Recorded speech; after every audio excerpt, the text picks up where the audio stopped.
Saint-Esprit, je t'adore.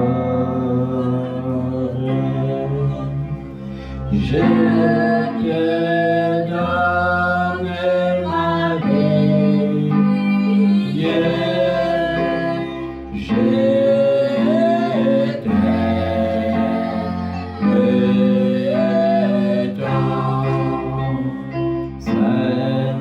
Saint-Esprit, je t'adore.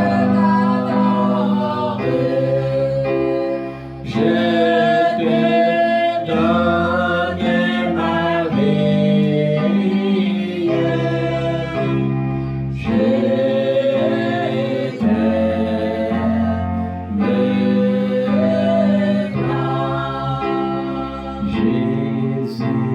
Jésus-Christ, je t'adore.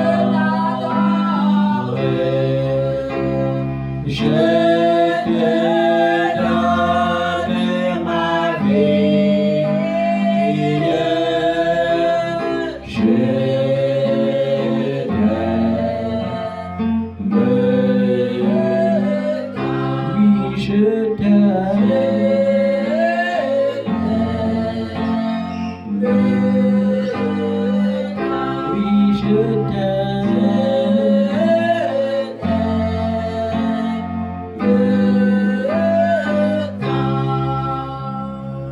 Esprit de Dieu, je t'adore.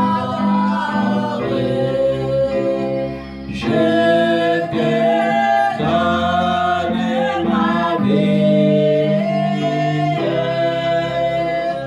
Je t'aime maintenant. Oui, je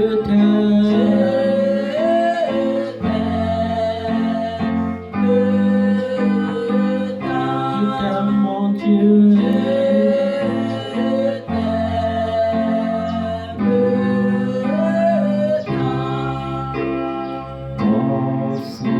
Consolateur, je t'adore. Je te donne ma vie. Je t'aime maintenant. Oui, je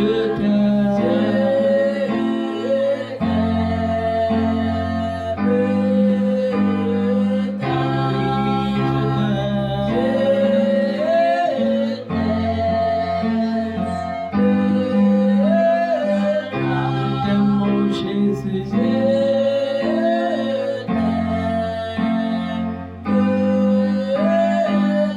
Agneau de Dieu.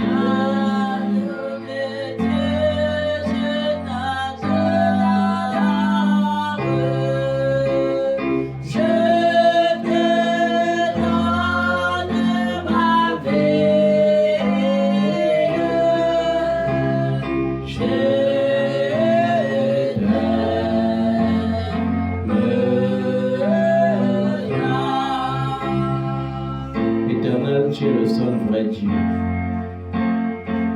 Tu es le Dieu qui parle. Tu es le Dieu qui agit. Tu es le Dieu qui voit. Tu es le Dieu qui sonde les cœurs et les reins. Tu es le Dieu qui a tout créé. Sois loué. Sois loué, Seigneur, dans ta majesté. Sois exalté car tu es le roi.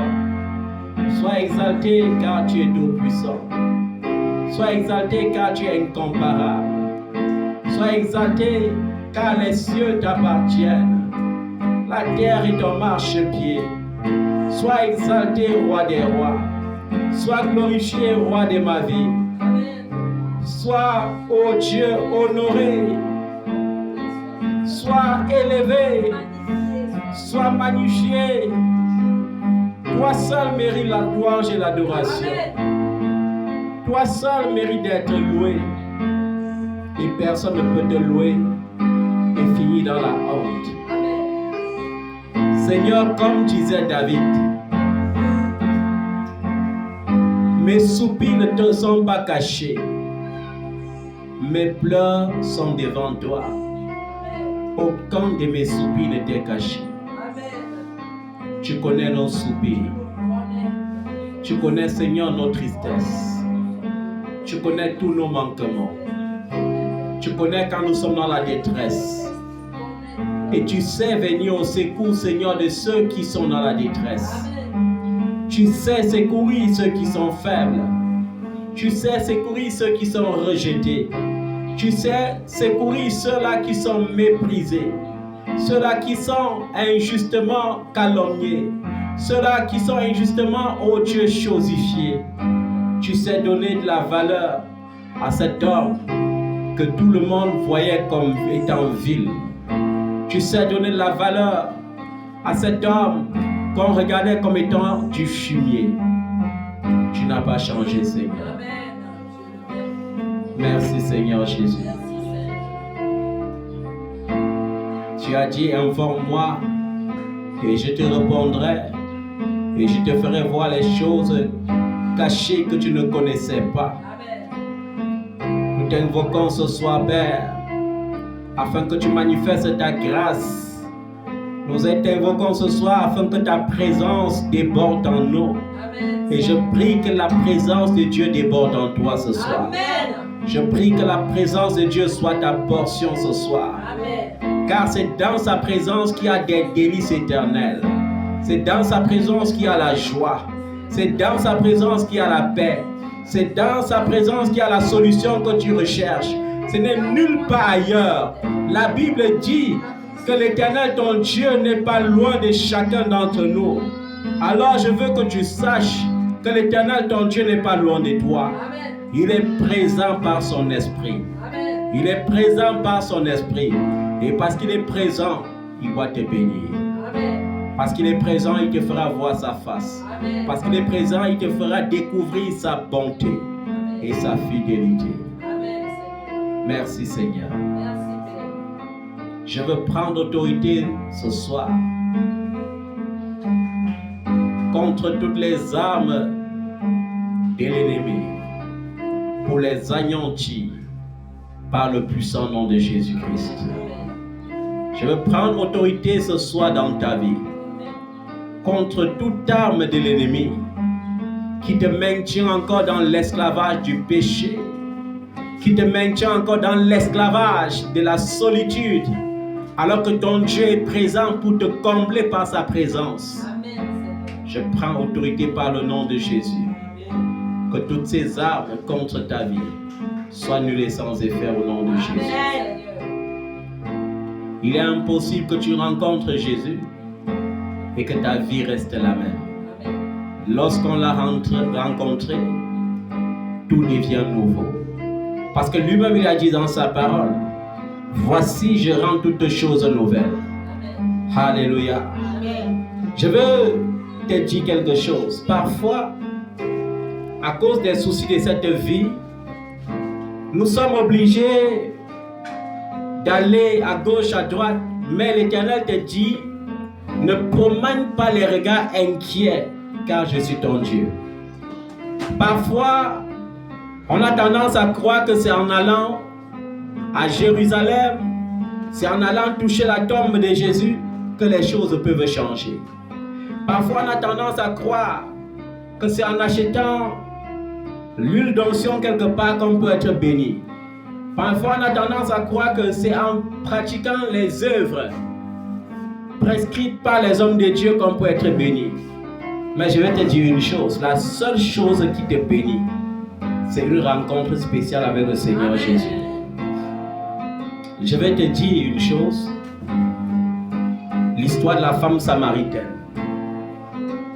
La femme samaritaine, la Samarie était un peuple rejeté par Dieu. Un peuple comment? Rejeté par Dieu. Un peuple que Israël ne voulait pas sentir. Un peuple que Israël considérait comme étant un peuple maudit. Mais il y a quelque chose qui m'a marqué dans la Bible. Non pas seulement dans l'histoire de la femme samaritaine, mais également dans l'histoire des 10 lépreux, non pas seulement dans l'histoire des 10 lépreux, mais surtout dans l'histoire du bon Samaritain. Alléluia. Ça veut dire qu'il y a des gens qui peuvent être dans l'église, qui peuvent être même vus comme étant qualifiés, mais qui sont disqualifiés devant Dieu. Parce que nous avons vu dans l'histoire du bon Samaritain, la Bible dit un pharisien passait par là, c'est-à-dire un représentant de la loi de Dieu passait par là. Ça veut dire quelqu'un qui connaissait la parole de Dieu et qui enseignait la parole de Dieu. Quelqu'un qui prêchait la miséricorde chaque sabbat. Mais la Bible dit, il est passé sur le chemin d'un homme blessé. Et il a dit, en tout cas, je suis pressé pour aller au culte. Ce n'est pas le culte qui te bénit. Est-ce que tu peux comprendre ça? Ce n'est pas en allant à l'heure à l'église que tu es béni. C'est en rencontrant le Seigneur que tu es béni. C'est en faisant son œuvre que tu es béni. Parce que la Bible dit, il prend plaisir à la miséricorde. Il prend plaisir à quoi? À la miséricorde plus qu'au sacrifice. Alléluia. Mais la Bible dit, un pharisien passait par là. Et non seulement il a pris son vin de valeur pour panser les blessures de l'homme blessé, mais en même temps il a amené à l'hôpital. Et il a payé les soins, et il a donné l'argent en réserve, et il a dit, si ça ne suffit pas, mettez le reste sur mon compte, et quand je passerai la prochaine fois, je vais payer. Est-ce que tu comprends ça? La Samarie était un peuple comment? Maudit. Alléluia. Et ce n'était pas faux. Et les Samaritains étaient vus comme, pour les Juifs, les Samaritains étaient vus comme un peuple qui ne peut pas être sauvé. Et ce qui les énervait encore le plus, c'est que les Samaritains disaient aussi que quoi? Nous, on attend aussi le Messie.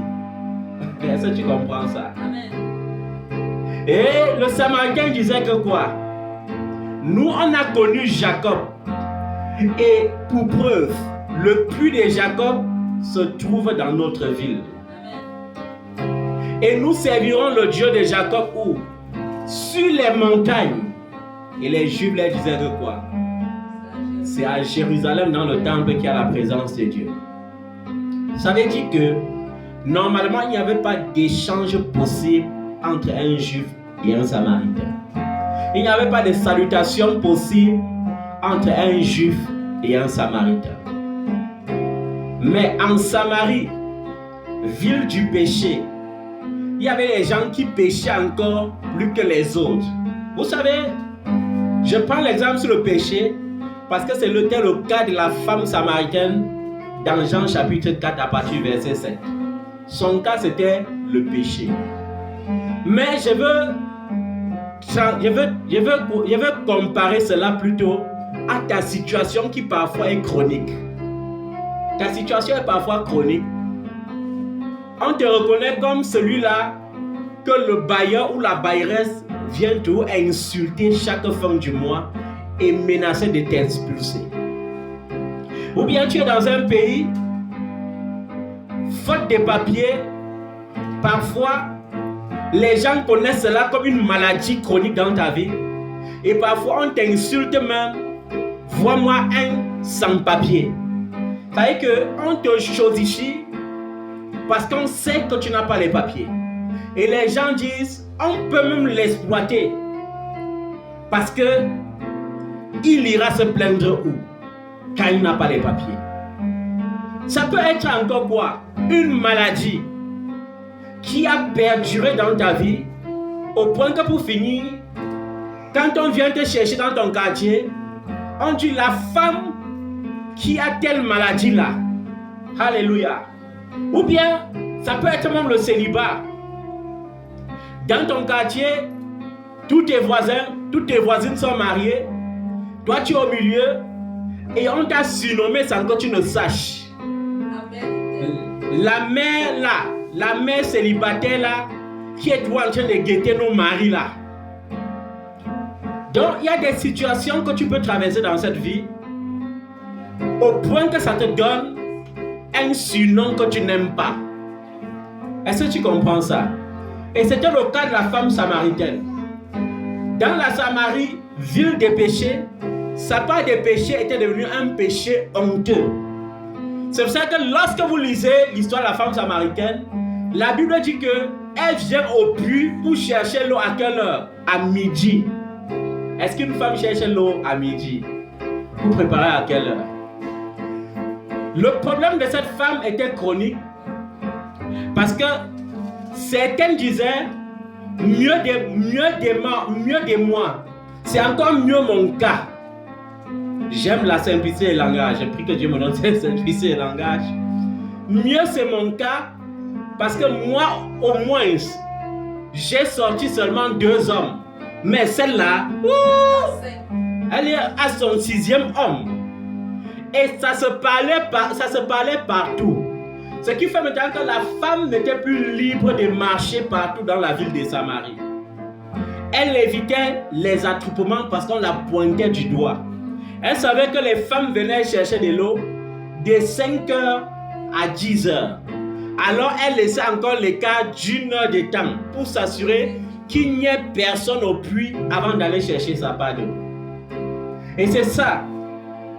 Il y a des situations chroniques dans ta vie, des situations qui te traumatisent au point que tu marches comme ça, tu rencontres les gens de ta génération, tu trembles, tu dis, ils vont me poser cette question, qu'est-ce que tu deviens? Et c'est ça, nos questions.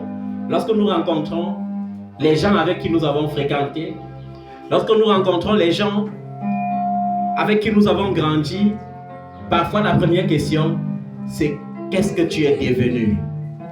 Alléluia.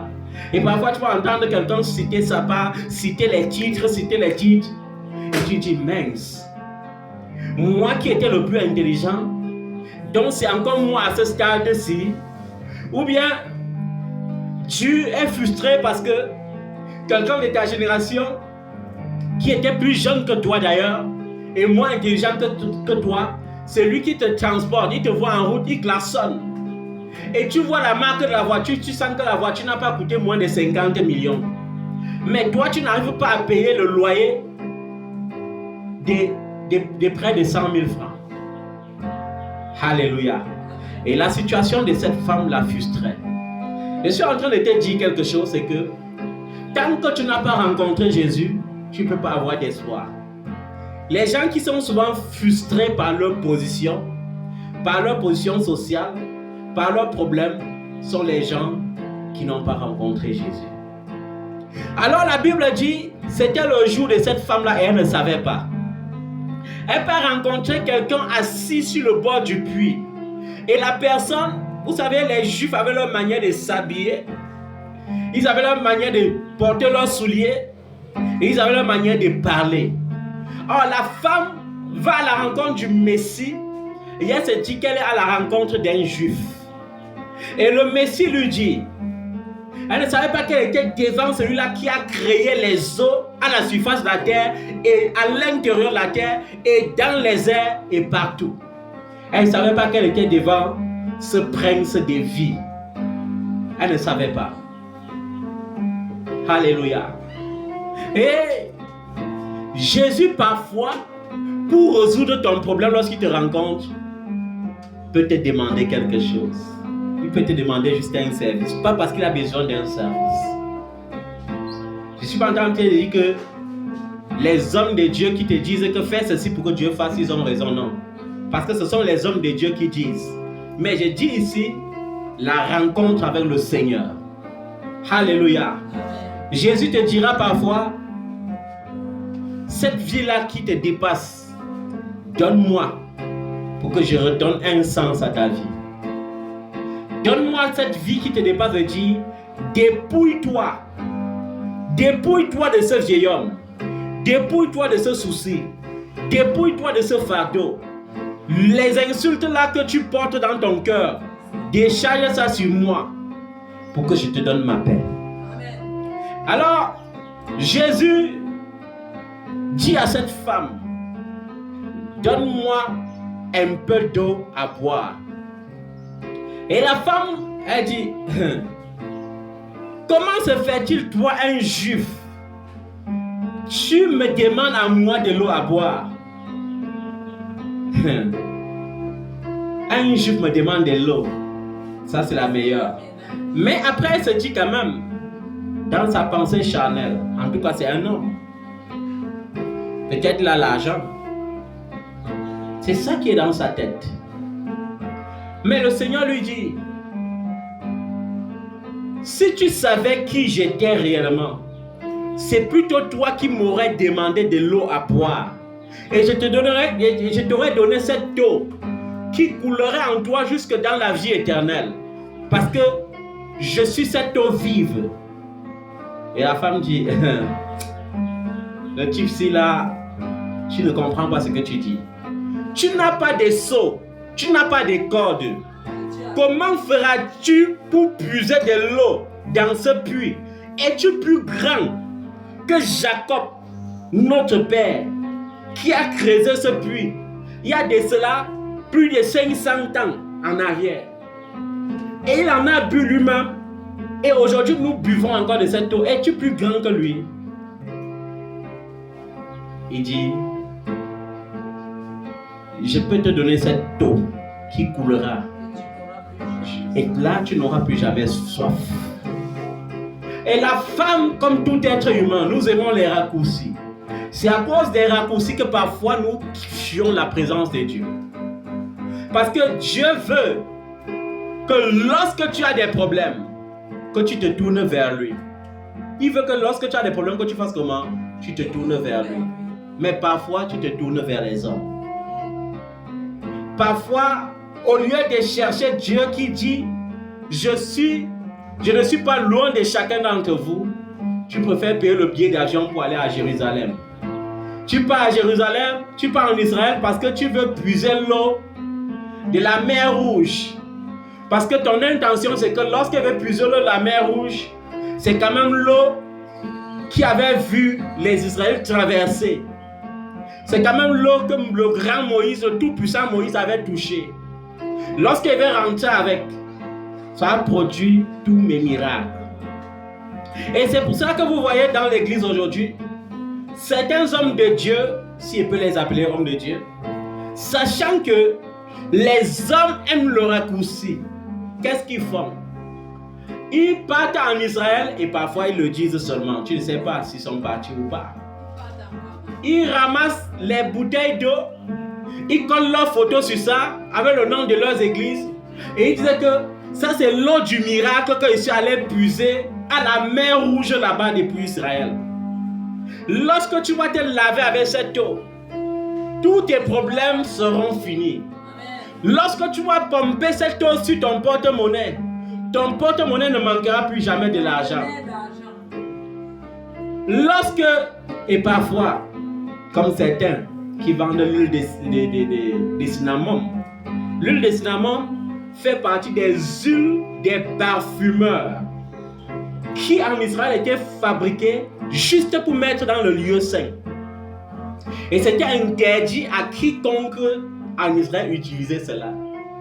Et aujourd'hui, ces huiles qui étaient interdites et ces parfums qui étaient interdits, les grands hommes de Dieu, bon, comme ils aiment bien les appeler, partent chercher ça en Israël et ils reviennent les vendre sa chair. Et on dit, lorsque tu vas te oindre avec, ton mari doit t'aimer. Lorsque tu vas te oindre avec, toi qui n'étais pas marié, tu seras marié. Lorsque tu vas te oindre avec, toi qui n'avais plus le visa là, tu vas voyager. Lorsque tu vas te oindre avec, toi qui attendais les papiers là, on va t'appeler, même si tu ne fais pas le dépôt, on va t'appeler, on va te donner les papiers. On transforme tout.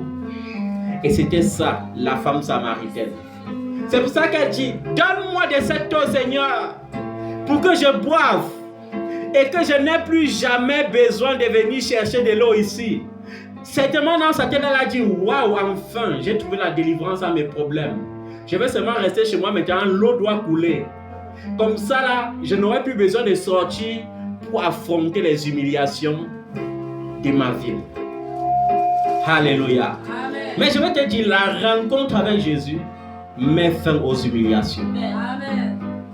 Jésus lui dit, je veux bien te donner des sectos, mais il y a une condition. Va m'amener d'abord ton mari.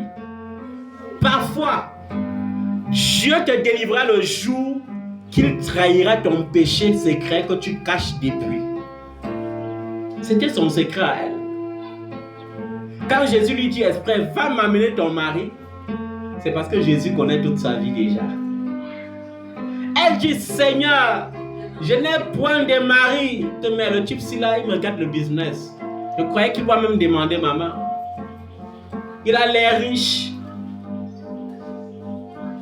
Et Jésus lui dit, tu as bien fait de me dire la vérité. Parce que tu as eu 5 maris. Et le 6e avec qui tu es maintenant n'est pas toujours ton mari. Pourquoi Jésus les appelle son mari?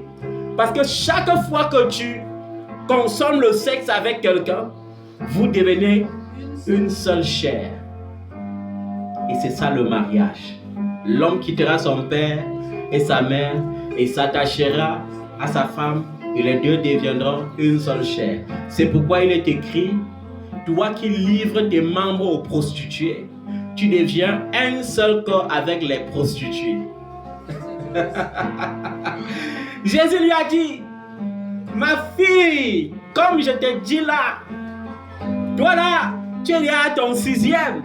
On ne sait jamais, peut-être tu as même programmé arriver au 20e. Et c'est ça, aujourd'hui. Certaines femmes torturent les hommes honnêtes qu'elles ont rencontrés dans l'église parce que même étant dans l'église, elles ont parcouru 15 mariages. Et le 16e maintenant, l'innocent. On a fini de bénir le mariage. Quand ils arrivent à la maison, les entités des 15 surgissent.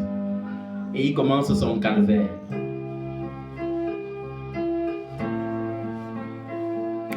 Et la femme a vu qu'elle était nue. Elle a dit, mais si un étranger peut connaître comme ça ma vie, il n'est pas de la ville de la Samarie, donc personne n'a eu le temps de nous voir ensemble pour lui raconter ma vie. Seigneur, dis-moi, es-tu un prophète? Il dit non. Mais tu n'es pas un prophète et tu fais comment pour connaître toute ma vie? Quand le Messie là viendra, je suis ce Messie-là.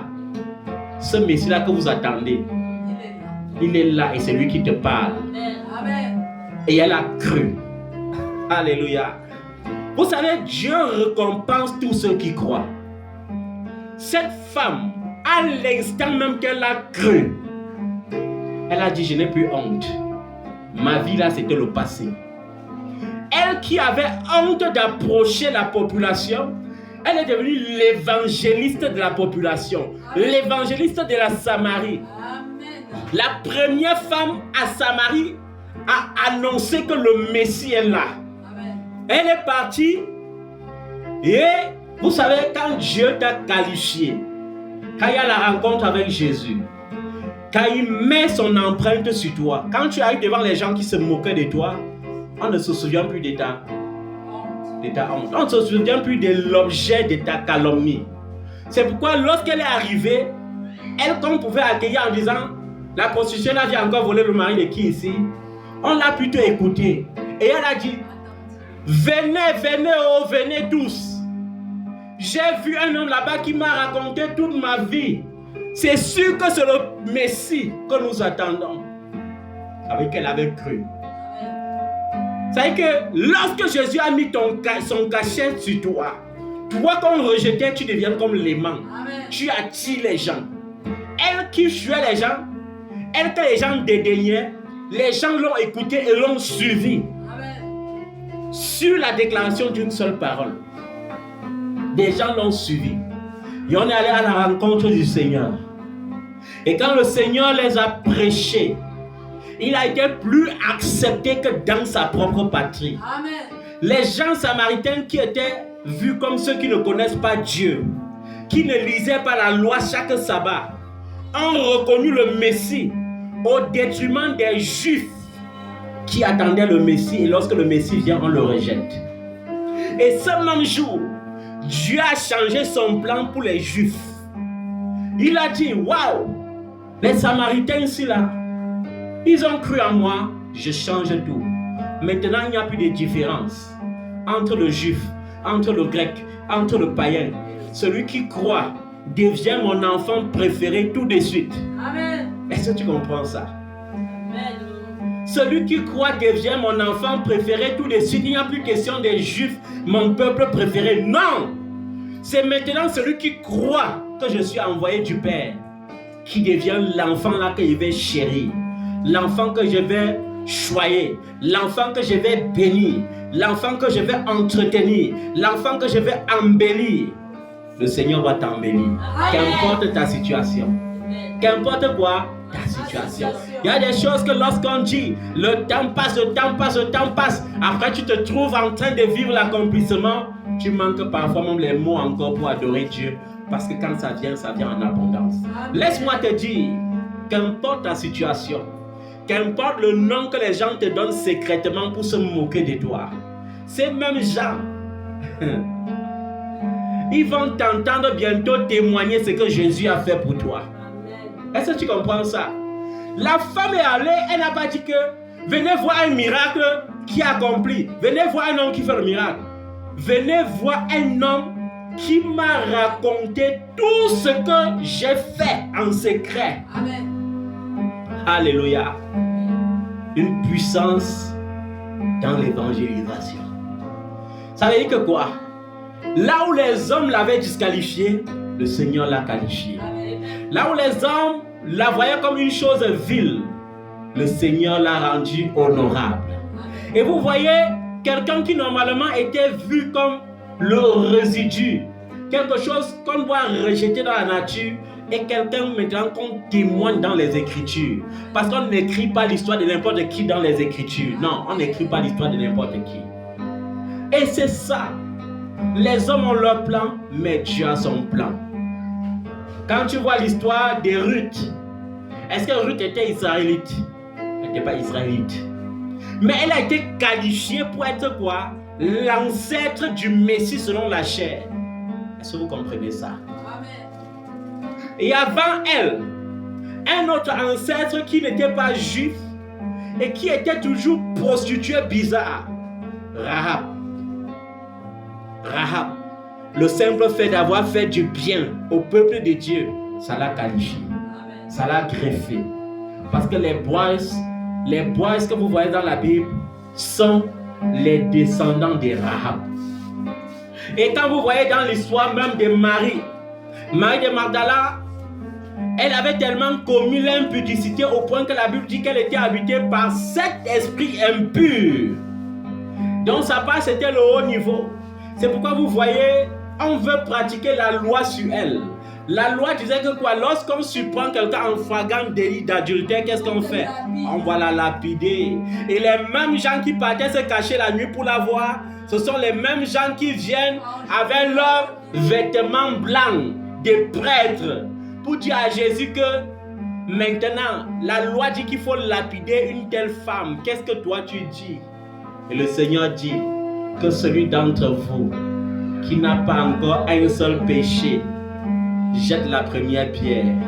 Et chacun s'est miré à sa conscience et s'est souvenu du jour où il s'était caché pour aller coucher avec elle. Il a dit, hey, l'histoire si est devenue dangereuse, mieux je fuis. Je vais te dire une chose. Le Seigneur qualifie là où les hommes disqualifient. Tu n'as pas besoin de t'en faire. Le Seigneur honore là où les hommes déshonorent. Tu n'as pas besoin de dire que c'est terminé. Rien n'est terminé. Parce que Naomi disait que tout était terminé parce que ses 2 fils étaient morts. Elle s'est retrouvée avec deux veuves qui sont ses belles filles, mais qui sont même encore pauvres même et qui n'ont même pas d'enfants. Elle ne savait pas que l'une de ces veuves on allait lui susciter encore la joie de vivre et lui donner une vie meilleure que celle qu'elle avait avant, une vie que ses fils même, ses défunts fils ne pouvaient pas lui donner. Alors laisse-moi te dire, toi qui crois que tout est terminé là, que rien n'est encore terminé. Rien n'est encore terminé parce que Jésus-Christ n'a pas encore dit son dernier mot. Lorsqu'il y a la rencontre avec le Seigneur, il y a la rencontre avec la vie. Lorsqu'il y a la rencontre avec le Seigneur, il y a la rencontre avec la bénédiction. Lorsque le Seigneur te rencontre, il change ton nom. Je ne parle pas des changements de nom que les hommes de Dieu changent dans l'église là. Je parle du changement de nom que Jésus lui-même change ton nom. Ce n'est pas un ange qui était venu changer le nom de Jacob, non. Ce n'est pas un ange qui était venu changer le nom d'Abraham, non. C'est Jésus-Christ qui était venu lui-même changer Abraham en Abraham, Sarai en Sarah, Jacob en Israël. Est-ce que tu comprends ça? C'est Jésus-Christ qui a pris Paul, Saul de Tarse, qui respectait la loi et qui avait le zèle pour la loi au point de tuer les disciples de Jésus-Christ. C'est Jésus lui-même qui a pris ce Saul de Tarse et a fait de lui apôtre du Seigneur. Un apôtre oint, un apôtre puissant, un apôtre qui pouvait ressusciter les morts, un apôtre qui pouvait transmettre l'onction des nations en nations. Est-ce que tu comprends ça? Ton histoire là. Laisse le Seigneur faire ça. Laisse le Seigneur travailler dans ta vie. Dis au Seigneur, je te confie ma situation. Seigneur, cette situation qui me tracasse, cette situation des papiers là, cette situation d'enfantement là, cette situation de mariage, cette situation de maladie là, cette situation de limitation spirituelle, de limitation financière, de limitation matérielle là, cette situation qui me donne encore la honte là, cette situation qui me donne une honte, oh Dieu, je suis parfois obligé de me cacher, je suis parfois obligé de pleurer, je suis parfois obligé de soupirer. Seigneur, cette situation, je te la confie dès maintenant. Au nom puissant de Jésus-Christ de Nazareth, je te confie cette situation. Cette situation, Seigneur, doit changer. Cette carte de séjour que j'attends, je dois l'obtenir. Cette nationalité que j'attends, je dois l'obtenir. Ce CDI que j'attends, je dois obtenir. Cette pension retraite que j'attends, je dois l'obtenir. Même si tout devient dur, même si tout devient difficile, je sais que tu es le Dieu d'Isaac. La Bible dit que lorsqu'il y a eu la famine à Canaan et que les Canaaniens n'ont même pas pu supporter la famine dans leur propre pays, ils ont fui leur pays pour aller chercher le secours dans d'autres pays. La Bible dit que ton serviteur Isaac était resté sur place, mais il a encore plutôt prospéré 3 fois plus malgré la famine. Je crois que Seigneur, dans ces temps difficiles, je vais prospérer parce que tu es le Dieu qui est l'eau de la vie, la source intarissable.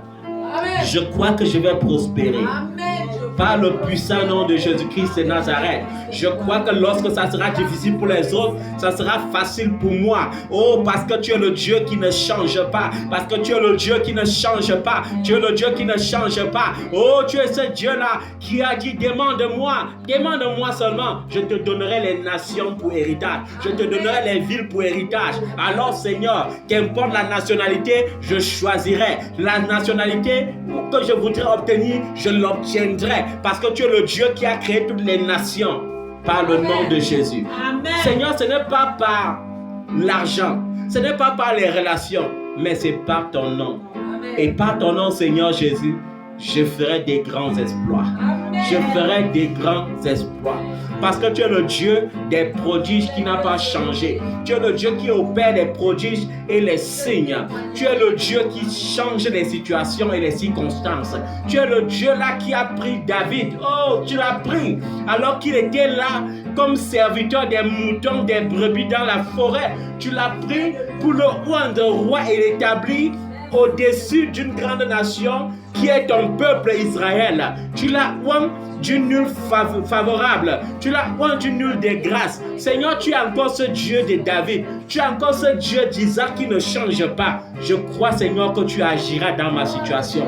Par le nom de Jésus-Christ de Nazareth, Ça ne sera pas parce que j'ai trop jeûné. Ça ne sera pas parce que j'ai trop prié. Ça ne sera même pas parce que j'ai offert des actions de grâce ou des sacrifices. Mais ça sera à cause de ton nom. Parce que la Bible dit, Seigneur, tu ne peux pas te régner toi-même, tu es Dieu. Et tu ne peux pas régner ta parole, Seigneur. Au contraire, tu es là pour confirmer ta parole. Tu es là pour confirmer ta parole. Alors, ce que j'ai à faire, c'est de ne plus jamais promener les regards inquiets parce que je sais en qui j'ai cru. Il est là, il est présent et il me conduira dans des verts pâturages dans le nom de Jésus. Il me dirigera près des eaux paisibles parce qu'il n'a pas changé. Oh mon Dieu, il loindra ma tête avec une huile de faveur en face de mes adversaires. Oh, c'est pourquoi je déclare ce soir que je ne prie pas pour que mes adversaires périssent. Je ne prie pas pour que mes ennemis meurent. Je prie pour qu'ils vivent et qu'à cause de mon témoignage, qu'ils soient sauvés. Je prie pour qu'ils voient que lorsque tu as goûté Jésus, tu le trouveras seulement bon parce qu'il est ce Dieu qui change tout. Amen. Il est ce Dieu qui change tout. Amen. Il est ce Dieu qui ne faillit pas. Il est ce Dieu qui n'échoue pas. Il est ce Dieu qui n'échoue pas. Il est ce Dieu qui n'échoue pas. C'est pourquoi je commande à tous les géants qui s'est assis sur ta vie de libérer ta vie maintenant au nom de Jésus. Amen. Je commande à tout démon qui s'est assis dans ta vie maintenant pour t'enchaîner de te libérer au nom de Jésus. Amen. Au nom de Jésus, je commande que toutes les chaînes sataniques et mystiques dans ta vie se brisent maintenant. Se brisent maintenant par le nom de Jésus-Christ de Nazareth. Merci Seigneur. Merci Jésus. Je sais que tu peux faire. Je sais que tu peux tout faire. Quand je prononce ton nom, les chaînes se brisent. Je sais que tu peux tout faire. Jésus, juste le son de ton nom fait des vents et marques quand je prononce ton nom.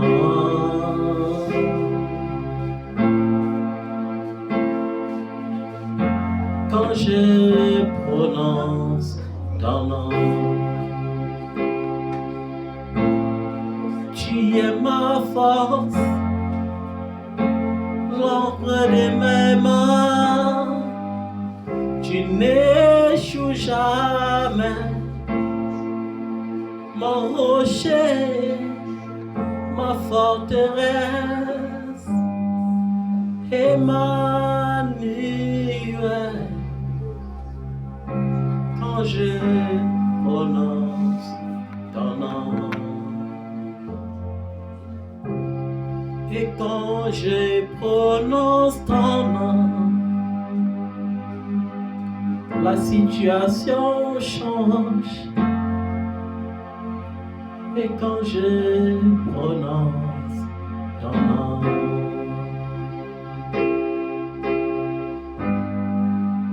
et quand je prononce ton nom,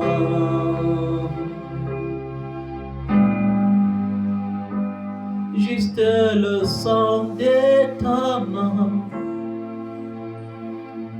fait des vents et marques quand je prononce ton nom. Jésus, juste le son de ton nom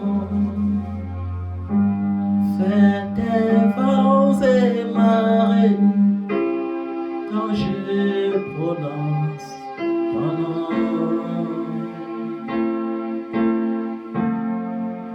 Et quand je prononce ton nom, tu es ma force, la force de mes mains, tu n'échoues jamais, mon rocher, ma délivrance, Emmanuel.